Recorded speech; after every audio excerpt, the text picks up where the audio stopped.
It's the Real Estate Podcast, brought to you by ANZ Home Loans for financial well-beings. Hey, yes, we are back with your real estate breakfast and the Australian housing property market news as it breaks day by day. Yeah, we just don't know where tomorrow's news is going to land and come from. And it's all on again, isn't it, with Trump and the Iran crisis. Was there ever really a ceasefire? I don't think so. And I did say not until he goes, probably in 2028, will we have more calm in the world. Although there is probably more danger right now than any other time in history for a nuclear bomb going off. Yes. Some of the expert psychologists around the world say that after the November midterm elections in the US, Trump is going to be stripped of power with the Democrats taking control of the House and also possibly the Senate, leaving him a lame duck president. However, the one thing that Trump has still got is the nuclear codes. And one psychologist, as scary as this sounds, says that he thinks that Trump wants to press the button. And if you don't believe it, I guess just wait, because the same psychologist says something is coming and it won't be good. Yes, so is Trump going to leave his footprint with a nuclear button push? Let's hope not. It is a Monday, July the 13th. If you're getting a year older today, happy birthday to you. Harrison Ford is joining you. He's turning 84 and Patrick Stewart is 86. And since we are in FIFA mode, it was on this day back in 2014, Germany defeated Argentina to win the FIFA World Cup. Can you remember that? Let's look right now at the Melbourne rental market. Are you trying to rent? What are you seeing in that space right now in that whole process? Because rents are now rising faster than anywhere else in the country, and there's growing debate about why. Is it higher interest rates, government policy, a shortage of rental homes, or is it a combination of everything hitting the Melbourne property market at once? It reminds me of that movie a few years ago called Everything Everywhere All at Once. That seems to be Melbourne as we take you to Melbourne right now. We are joined by Jennifer Beveridge. She is the Chief Executive at Tenants Victoria. Yes, welcome, Jennifer, to the Real Estate Breakfast on this Monday morning. I see that Melbourne's median weekly rent has climbed to $600. That is up 3.5% in just one quarter. Well, it's just over $1,000 a year for tenants.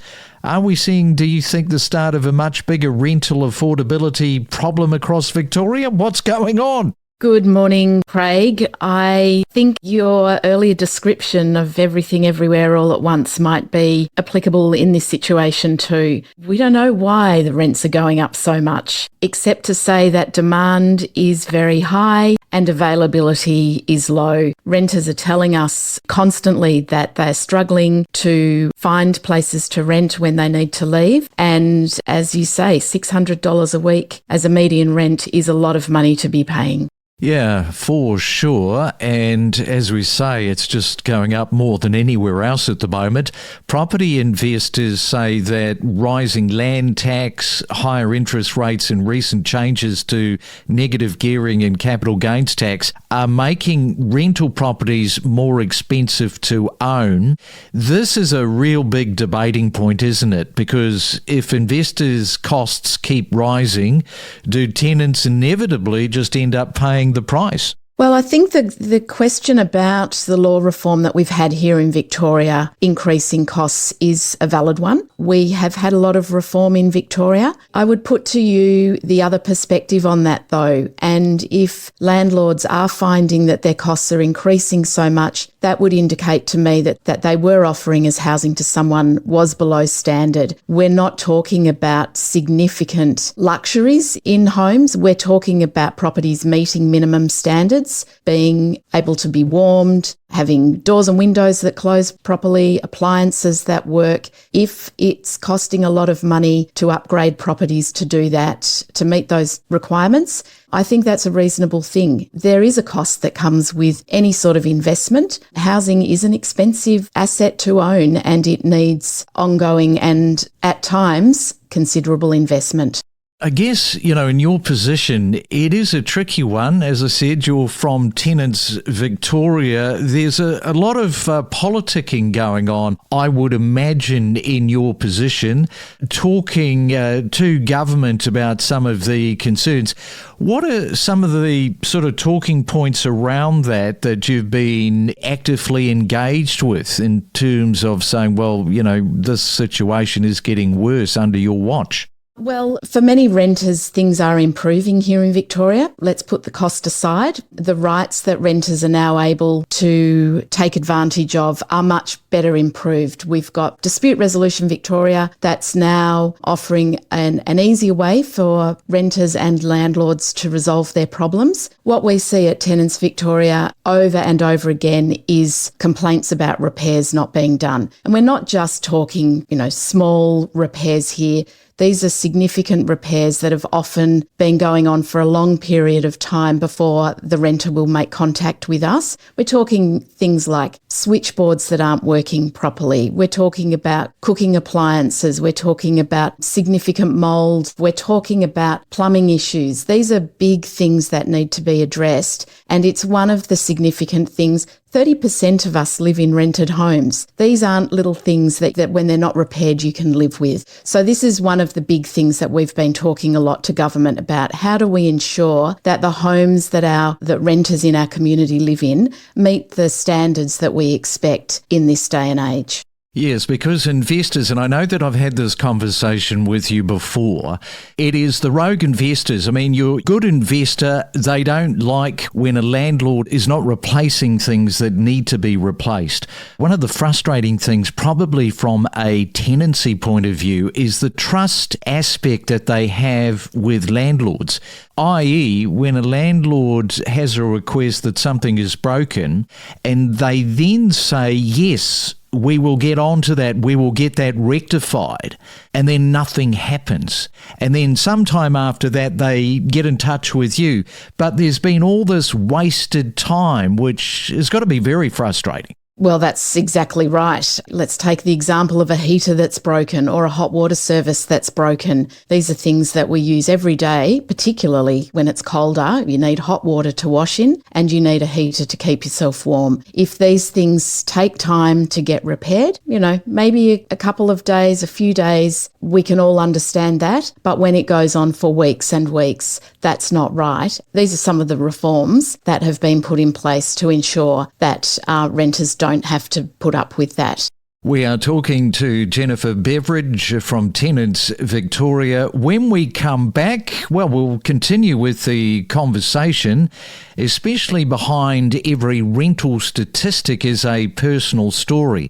We'll dive into that next. Stay ahead of the competition with the latest news, insights and data analysis on the Property Podcast that keeps you informed. We don't just report on real estate news, we take you to the source of the information. We produce more property podcasts every week than anyone else. We are your trusted guide for all things real estate. Hey, this is interesting. A new Finder survey of more than 1,000 Australians tells us that 31 years of age, that is the age that most people think that it is time to move out of mum and dad's place.